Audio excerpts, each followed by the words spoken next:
ওই মাইকের সামনে কথা বলার অভিজ্ঞতা আমার নাই। এখানে তো অনেকে অনেক আলোচনা করতেছেন। এখন এটা হচ্ছে যে এটা একেবারেই হচ্ছে বুদ্ধিবৃত্তিক প্ল্যাটফর্মের মতো হয়ে গেছে। আমি আসলে আছি হচ্ছে যে কি বলা যায়, ত্রিশঙ্কু দশা বলতে যেটা আছে ওইটাই, মানে না বুদ্ধিবৃত্তিক জায়গাতে আছি না রাজনৈতিক জায়গাতে আছি লিয়াজোতে। তো ফলত এই দুইটা জায়গাতে অনেক রকম, মানে এখানে আমি তো বেশি সৌভাগ্য হয় নাই অনেকের কথা শোনার। যেসব কথা শুনতেছি ওই মাঠের ভিতরের পরিস্থিতি, গভর্নমেন্টের ভিতরে পরিস্থিতি, পলিটিক্যাল সার্কেলের ভিতরে পরিস্থিতি এবং আরও অনেক জায়গাতে 3-4টা জায়গাতে পরিস্থিতি, কোনোটার সাথে কোনো মিল নেই। মিল নেই কেন আমি বলি, আমি ভাবছিলাম এই কথাটা শেষে বলবো যে ওই সভা সাহেব একটা কথা বলে গেছে যে বাংলাদেশের বুদ্ধিজীবীরা যে 71-এ মুক্তিযুদ্ধ হবে এটা আজ করতে পারে নাই, এবারও বুদ্ধিজীবীরা ফেল মারছে। তো আমি বলবো যে এই ক্ষেত্রে খুব গুরুত্বপূর্ণ যে এইটাকে বুঝা, আসলে সময়ের সন্তান বলতে একটা আইডিয়া আছে, সময়টাকে বুঝা এটা হচ্ছে আমাদের জন্য গুরুত্বপূর্ণ যে আমরা সময়ের ভিতরে কিভাবে সক্রিয় হব এবং আমরা কিভাবে সময়টাকে ধরব। আমি যদি বলি যে আমাদের এখানে যে সার্কেলটা বেসিক্যালি এটা আমাদের একার কৃতিত্ব না অবশ্যই, কিন্তু যেই গাঠনিক শক্তি ছিল ওই গাঠনিক শক্তির ভিতরে সবচেয়ে গুরুত্বপূর্ণ জিনিস ছিল যে বাবাদর্শিক বোঝাপড়া। এখন ধরেন না আপনার, আমরা বলতেছি একটা পোস্ট ইডিওলজিক্যাল সিচুয়েশনে আছি, আমাদের কোনো ওইভাবে আমরা একটা তুহিন এখানে বলে গেল যে নির্দলীয় বলতে কি বোঝাচ্ছে, বাট অথবা এটাই নতুন কিনা রাজনীতি কিনা নতুনভাবে, বা আরো অনেকে অনেক কিছু বলছে। বাট মূলত হচ্ছে যে আমাদেরকে লড়তে হয়েছে কিসের বিরুদ্ধে এটা আসলে আমাদের বুঝতে হবে প্রথমত। এবং আসলে সামনের লড়াইটার সাথে গণ অভ্যুত্থানের যে ধরেন না আপনার হচ্ছে 2 কি 3 সপ্তাহ যে সময়টা, শ্বাসরুদ্ধকর যে সময়টা, অথবা এর আগে পরে আরো কিছুদিন যদি বর্ধিত করি, অথবা অনেকেই বলতেছেন এখনো গণ অভ্যুত্থান পরিস্থিতি, আমিও মনে করি। তো এই সময়টায় আসলে আমরা কি ধরনের বাবাদর্শিক লড়াইটা করছি এটা আমার কাছে খুব গুরুত্বপূর্ণ, কারণ এইটা ঠিক করে দিবে বাংলাদেশের সামনের রাজনীতি। আমরা বলতেছি এটা একটা পোস্ট ইডিওলজিক্যাল সিচুয়েশন, মিনস কি বলতো, আমি বলতেছি যে আপনার হচ্ছে ইডিওলজিক্যাল কোয়েশ্চেনটা গুরুত্বপূর্ণ ছিল। আজম স্যারের লেখায় দেখাইছেন যে ভাষাগত এজমালি ভাষাগত কোয়েশ্চেনটা গুরুত্বপূর্ণ ছিল। এবং আপনার এখানে জনগণ যে ক্যাটাগরি এটা কিভাবে গঠিত হইলো এটার একটা গুরুত্ব ছিল। এখন ধরেন আপনি এই যে ছোট ছোট সোভিয়েতগুলো ছিল এতদিন, এক একজন, এখন এখানে ধরেন আমি খুব বোধহয় এখানে 80% লোকরে আমি পার্সোনালি চিনি, মানে চিনি বলতে তাদেরকে আমি জানি যে লোকেট করতে পারবো যে কে কোন ইডিওলজিক্যাল পজিশনে, কে কোন কালচারাল পজিশনে বিলং করেন, কিন্তু তারা সবাই এখানে একযোগ হয়ে আছেন। এখন এখান থেকে আসলে সামনের কোয়েশ্চেনটা কি হবে সেটা হচ্ছে ইডিওলজিক্যাল তর্কটা আসলে কোথায় গিয়ে পৌঁছাবে।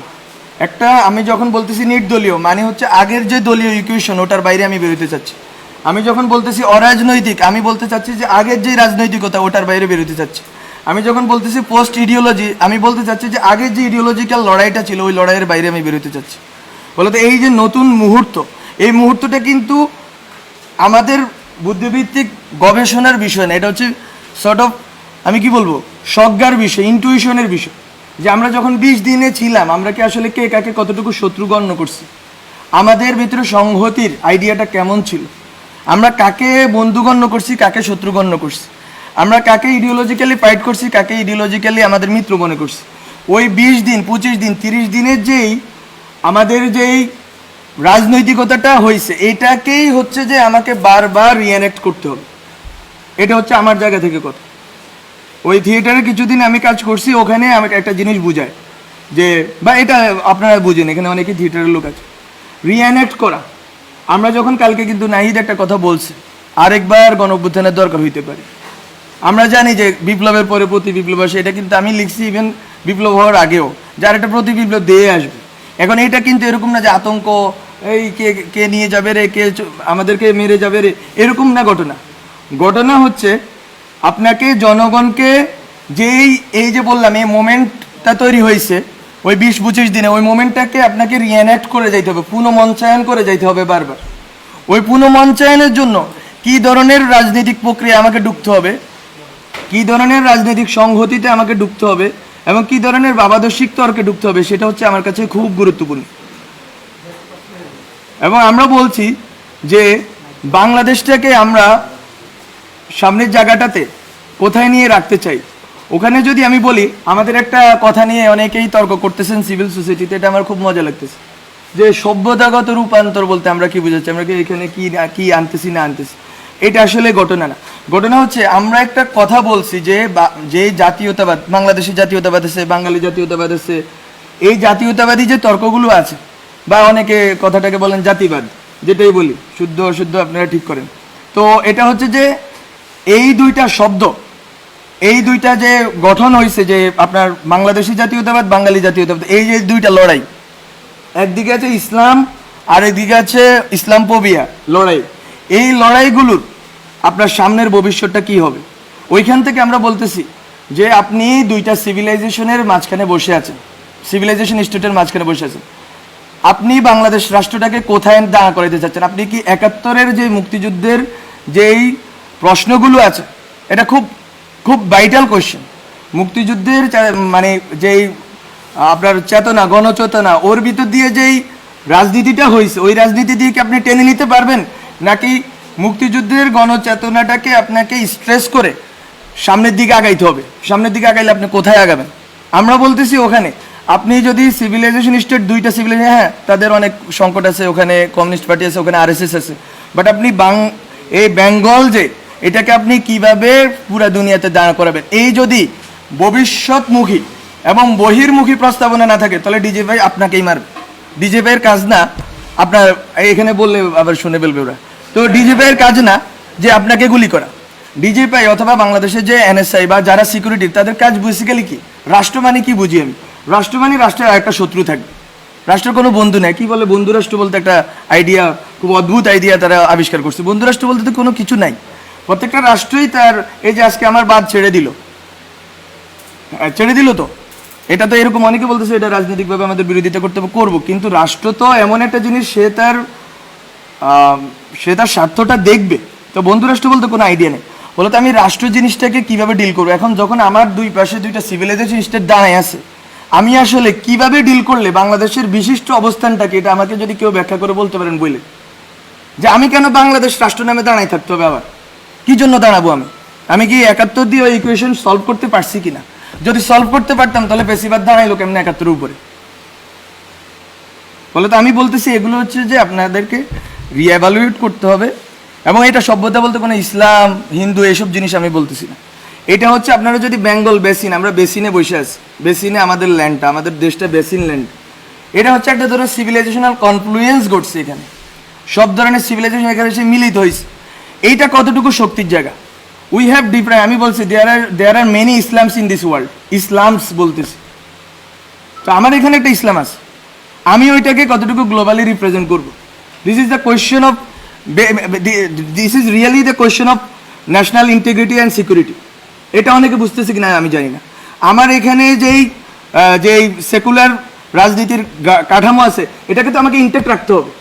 এখন এই সেকুলার রাজনীতির কাঠামো কি, সেকুলার আর সেকুলারিজম, এটা অনেক তর্ক আছে, তালাল আসাদে অনেকে পড়ে বেজে ফেলছে, কিন্তু সেকুলার আর সেকুলারিজমের তর্কে যে আমি এখনো পর্যন্ত ডিল করি নাই, আমি কি এই রাষ্ট্রটা সেকুলার করব নাকি সেকুলারিস্ট করব, অনেকগুলো তর্ক আছে। বলতো আমি, এবং ওই সেকুলারিজমটা কি হবে, ওইটা কি 72 সংবিধানের সেকুলারিজম হবে, নাকি আমরা এখন যখন আমরা বলতেছি, আমরা অনেকেই বলতেছি যে নিউ কনস্টিটিউয়েন্ট অ্যাসেম্বলি লাগবে, কিন্তু তর্কটা দেখেন, খেয়াল করেন, সবাই বলতেছে 72 সংবিধানের কন্টিনিউটি। আপনি 71 ধরতে পারেন, কিন্তু 72 আমি মনে করি ধরতে পারেন না। আপনাকে 72-এর ব্যাপারে ক্রিটিক্যাল হইতেই হবে, এবং অনেকেই ক্রিটিক্যাল আছেন এখানে, রাজনৈতিক বর্গে অনেকেই ক্রিটিক্যাল আছে। বলতো ওই যে রাজনীতিক যে কাঠামোটা গঠিত হয়েছে, ওইটাকে তো আপনি চুড়ে ফেলতে চাচ্ছেন। চুড়ে ফেলতে চাইলে ওই সময় যে সেকুলারিজম আছে, এটাকে আপনাকে তো আবার রিডিফাইন করতে হবে, এবং নতুনভাবে এখন যে সেকুলারিজম আছে, সেই সেকুলারিজম, এখন তো সেকুলার মানুষ, আপনি কি এখানে ধরেন আন্দোলন, আমরা তো স্লোগান থেকে শুরু করে অনেক নাম টামও ঠিক করছি, আপনি কি এখানে দেখছেন কোন স্পেসিফিক? আমরা কি করছি? আমরা বলছি যদি মোমবাতি প্রজ্বলন দাও, বলে দাও, যার ইচ্ছে হবে সে দোয়া পড়ুক। আমরা বলছি 1 মিনিট নীরবতা পালন করবে, যার ইচ্ছে সে দোয়া করুক। আপনি এতদিন কি করছেন? আপনি ঢাকা শহরে বসে পুরো বাংলাদেশের মানুষকে আলাদা করে ফেলছেন। এই আন্দোলনে অনেকেই অনেক ব্যাখ্যা করবেন, উই নো হোয়াট হ্যাপেন্ড। এই আন্দোলনে বাংলাদেশের মানুষ একটা গ্রামের হুজুর কেন অ্যাকোমোডেট ফিল করছে? হাসিনার বিরুদ্ধে না, বিকজ অফ দ্য ল্যাঙ্গুয়েজ। এটারই বলে সেকুলার ল্যাঙ্গুয়েজ। এতদিন সেকুলার বলতে আপনারা যেটা বলছেন ওটারে হচ্ছে যে একটা মধ্যবিত্তের একটা বাবল, আর হচ্ছে আওয়ামী লীগের একটা কাঠামো। তো তো এখন আপনাকে এই যে প্রত্যেকটা বর্গকে রিডিফাইন করতে হবে। রাজনীতি নতুনভাবে করতে হলে আপনাকে প্রতিটা বর্গকে রিডিফাইন করে করে আগাইতে হবে। এবং এখানে অনেক কথা আসতেছে কার কতটুকু স্টেক আছে না আছে, স্টেক সবারই আছে। এখন নাম ধরে ধরে বললে তো এখানে কেউ দাঁড়ায় থাকতে পারবেন না। 100 জনের উপরে, আমি তো যখন বন্দি ছিলাম বাসার ভিতরে, এই যে আপনার প্রথম 210 জন যখন এলো, তখন এর ভিতরে 84 জন হচ্ছে দিনমজুর, একজন আছে দিনমজুর এখানে। তো কিসের জনতা? আপনি হুজুর মারা গেছে, মাদ্রাসার হুজুর মারা গেছে কয়টা আপনি খোঁজ করেন, আছে কেউ এখানে? নাই। কিন্তু তো আপনি বলতেছেন ইনক্লুসিভ করবেন, সেকুলার করবেন, করতে পারবেন না। বলে তো আপনাকে আমি এই জন্য বলতেছি, ওই জনগণের যেই চেতনা ওটা সেকুলারে, এটা নিয়ে দ্বিমত নেই। তো ওই চেতনাটাকে তো আপনাকে আবার রিএনেক্ট করতে হবে। ওই রিএনেক্ট করার প্রস্তুতিগুলো তো থাকতে হবে সোসাইটির ভিতরে, এবং ওই বোঝাপড়াটা থাকতে হবে। আমরা যখন কথা বলতেছি, আমরা বলতেছি যে সবাই এখানে কিন্তু এক ধরনের বিদ্বেষের ভাবের ভিতরে। সেখানে অনেক আওয়ামী লীগের লোক আসছে, আমি জানি, আমি চিনি অনেকটা, একেবারে আওয়ামী লীগের খাস লোক। ইভেন 5ই আগস্ট তারিখে আওয়ামী লীগের পক্ষে বক্তব্য দিচ্ছে, এরকম লোক এখানে আসছে, অনেকে আসুক। কিন্তু কিভাবে আপনি 71-এর পর রিকনসাইল করতে পারেন নাই দেশটাকে? আপনি 71-এর পর দেশটাকে রিকনসাইল করতে পারেন নাই দেখে সেই যে পাক আছে, লুপ হোলসগুলো আছে, ওইটা বেয়ে বেয়ে ফেসিবাদ দাঁড়ায় গেছে। আপনি জামাত প্রশ্নটা আপনারা টিকে রাখছেন, বলো তো এখনো একই লুপ হোলস তৈরি হবে কিনা? আমি আওয়ামী লীগ নিষিদ্ধ করে দিব? নিষিদ্ধ করব কিসের প্রক্রিয়া করব? আওয়ামী লীগ যারা বিশ্বাস করে, আওয়ামী লীগে যারা ইমান আছে যাদের, তাদেরকে আমি কিভাবে ডিল করবো? তারা তো আমার সোসাইটিতে আছে, তারা তো নাগরিক। একটা টার্ম নিয়ে অনেকেই বিরোধিতা করতেছেন, ছাত্র নাগরিক কেন বলতেছে? বিকজ আমি স্টেট চাই, স্টেটে সিটিজেন থাকে, পিপল অবশ্যই থাকে। পিপল তো কাঠামো, প্রথমকার কাঠামো। আমি বলতেছি এটা ভবিষ্যমুখী হিসেবে, এটা নিয়ে আমরা আরেকটা তর্ক আরেকবার করবো। কিন্তু আমি বলতেছি যে এখানে আওয়ামী লীগের যে লোকগুলো আছে তাকে আপনি কিভাবে রিকনসাইল করবেন? আপনি কি আরেকটা সুযোগ দিবেন ভারত বা অন্য রাষ্ট্রগুলোকে যে এই দেশটাকে বিভাজন করে আরেকটা কোনো জাগরণ মঞ্চ হবে, আরেকটা এই সেই হবে, এবং এর ভিতর দিয়ে আবার দেশটাকে বিভাজন করা হবে এবং পেশিবাদকে টিকিয়ে রাখা হবে? এটা বিএনপির পেশিবাদ হইলে তো এটা বিরোধিতা আমার করতে হবে। বলে তো এই কোয়েশ্চেনগুলো আপনারা মাথায় রাখেন যে রিকনসিলিয়েশন প্রসেসটা কী হবে এই ন্যাশনের। এই দেশের মানুষগুলো একজোট হবে কিভাবে? এই দেশের মানুষগুলো এই যে 20 থেকে 25 দিন একটা ধারণাকে একটা জায়গায় এসে একমত হয়ে গেছে, এবং ওখানে কোনো বিভাজন ছিল না। ওই বিভাজন এই যে ছিল না, এটাকে আপনি রিএনেক্ট করবেন কিভাবে? আমি বারবার এই কথাটাই বলবো, রিএনেক্টমেন্ট নিয়ে ভাবতে হবে। এবং এখানে এখানে এই যে কথাগুলো বললাম, অনেক অগোছালো কথা বললাম, বেশি কথা বলার নাই। কিন্তু আমি বলবো যে আমরা একটা কোয়েশ্চেনকে ডিল করছিলাম যখন আমরা বিভিন্ন আড্ডা চক্র পাঠচক্র করছি যারা আন্দোলনের নেতৃত্ব দিচ্ছে তাদের সাথে। সেটা হচ্ছে আমরা তখন দেখতাম যে বিএনপি 31 দফা দেয়, 28 দফা দেয়, এটা দফা দেয়, কিন্তু কোথাও সমাজ নিয়ে কথা নেই। সবাই রাষ্ট্র নিয়ে ব্যস্ত। রাষ্ট্র কি এমনি তৈরি হয়ে যায়? বায়বীয় জিনিস। সমাজের ভিতর দিয়ে তো রাষ্ট্রটা গড়ে উঠবে। এখন আপনি সোশ্যাল পেসিজম রাইখা কেমনে আপনি রাষ্ট্রীয় পেসিজম দূর করবেন? সোসাইটির ভিতরে যে পেসিজমের যে বিভিন্ন প্রবণতা, সেটা ধর্মীয় জায়গা থেকে হইতে পারে, এটা বিভিন্ন চেতনাগত জায়গা থেকে হইতে পারে, এটা ঐতিহাসিক বিভিন্ন স্মৃতির কারণে হইতে পারে। সেই জিনিসগুলোকে আপনারা না ডিল করে রাষ্ট্রকে কিভাবে পেসিস্ট মুক্ত করবেন? আমরা কিন্তু এই কোয়েশ্চেনটা করছি, এবং ওই জন্য আমরা দুইটা টার্ম বলছি যে দায় ও দরদের সমাজ। ওগুলো টার্মিনোলজির খেলা, আপনারা অন্য নামও দিতে পারেন ওগুলো। কিন্তু কথাটা এখানে যে মিলবো কিভাবে আমরা, আমার নেশনকে আমি একযোগে এক জায়গায় দাঁড় করাবো কিভাবে? আপনি যখন ইউক্রেন কোয়েশ্চেন আছে, শশী থারুর এবং মোদির কথার ভিতরে কোনো ডিফারেন্স নাই। আর আমি যখন এখানে ইউক্রেনের কোয়েশ্চেন আছে, বিএনপি আমেরিকাপন্থী, ওই আওয়ামী লীগ হচ্ছে ভারতপন্থী বা রাশিয়াপন্থী। তো নেশনটা কোথায় দাঁড়ায় আছে? স্টেট বলতে যে জিনিস, স্টেটটা তো এমন একটা জিনিস হইতে হবে যেটার ভিতরে একটা রিকনসাইল্ড প্রসেসের ভিতর দিয়ে আমি এক জায়গায় গিয়ে দাঁড়াবো। আমার দেশটাকে তো আমি এক জায়গায় দাঁড়া করে রাখতে হবে, ওইটা তো আমি রাখতে পারিনি। এবং এখনো আরেকটা সম্ভাবনা তৈরি হয়েছে, রাখতে পারবো না। আমি কোনো রকম এরকম বলতেছি না ব্ল্যাঙ্ক চেক দেন। আমি একটু আগে একজনের সাথে বলতেছিলাম ট্যাক্স পেন্ডিং কমিশন করেন, এসব গিমিক নাটক পাটক বন্ধ করেন, এরে ধরছি ওরে ধরছি, সবগুলোর একসাথে আজতে ঢুকায়া আপনি হচ্ছে যে বিচারের একটা ইন্টারন্যাশনাল স্ট্যান্ডার্ড তৈরি করেন, সবাইকে বিচার করেন, অন্যদেরকে ছেড়ে দেন, অন্যদের হয়রানি করা বন্ধ করেন। সিম্পল, এটা এত বড় কিছু না। এটার বিশ্বব্যাপী এটার উদাহরণ আছে, এবং বিচার করার পরে সোসাইটিতে ওই লোকটাকে রিহ্যাবিলিট করতে হবে। আপনি আরেকটা জামাত শিবির বানাইতে পারেন না যে যেখানে দেখবো কি কি কি একটা একটা শিবির দরিয়া ধরা যাবে। আমি কি বলবো ছাত্রলীগের এই কথা বললে এই রাষ্ট্র টিকবে না? বলো তো। আমি বলবো যে আমি অনেক কথা অগোছালোভাবে বলছি। এই জিনিসগুলো হচ্ছে যে আমাদের কনসিডারেশনের, কন্টেম্পলেশনের বিষয়। সেলফ, আমি আরেকটা কথাও বলছি, সেলফ, আমরা ওই সময় সেলফ নিয়ে বলছি। এগুলো আমাদের ওই সময়ের এই বটতলায় বসে 20-30 জনের আড্ডা ছিল ওই সময়। ওখানে বলছি লাইফ স্টাইল যদি চেঞ্জ না করেন একেবারে নিচের জায়গাতে, তাহলেও তো আপনি ফেসিবাদে দাঁড়াইতে পারবেন। আপনার লাইফ স্টাইলের ভিতরেও ফেসিজম আছে। ফলত আপনারা উপরি কাঠামো থেকে ফেসিজম দূর করবেন, সংবিধান সভা বানাবেন, বা মানে অনেক তো খেলা আছে, গঠন আরো অনেক কিছু করবেন। কিন্তু জনগণ, ব্যক্তিটা কোথায় আছে? ব্যক্তি মানুষের যে হাজার হাজার, এখানে অনেকে কথা বলতেছে এই যে ভাই বললো ইম্পালসিভ হয়ে গেছে তরুণদের ইম্পালসিভ জিনিস। আরেকটা কথাও আছে এটার পিঠে, যে তরুণরা তো ট্রমাটাইজড হয়েছে। ঢাকা শহরের লাখ লাখ, ঢাকা শহরের না, মফস্বল বিভিন্ন এলাকার তরুণরা ট্রমাটাইজড হয়েছে। আপনি তাদের ট্রমা কিভাবে ডিল করবেন? এই মানসিক স্বাস্থ্যের সমস্যা আপনি কিভাবে ডিল করবেন এই নতুন রাষ্ট্র? বলে তো অনেক কোশ্চেন আছে, কিন্তু এই যে ব্যক্তি পর্যন্ত তো পৌঁছাইতে হবে। ব্যক্তি সমাজকে আমি পরিগঠন করলে আমি রাষ্ট্রকে এদিক ওদিক করতে পারবো, কিন্তু রাষ্ট্র আবার আমি সার্বভৌম করবো কিনা ওই তর্কেও আমাকে থাকতে হবে। রাষ্ট্রকে আমি আবার সার্বভৌম করে ফেলবো কিনা। বলে তো অনেক অগোছালো কথা বলে ফেলছি, ক্ষমা করবেন, আমি অনেক ছোট মানুষ। তো এতটুকুই কথা।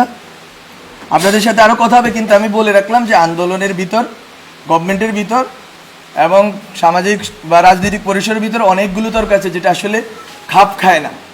এই খাপ খাওয়ার জায়গাটা তৈরি করতে হবে যাতে আমরা সেম পেজে থাকি, এবং বাংলাদেশ রাষ্ট্র নিয়ে আমাদের যে স্বপ্নটা আছে, স্বপ্নটা একটু বড় করে দেখতে হবে।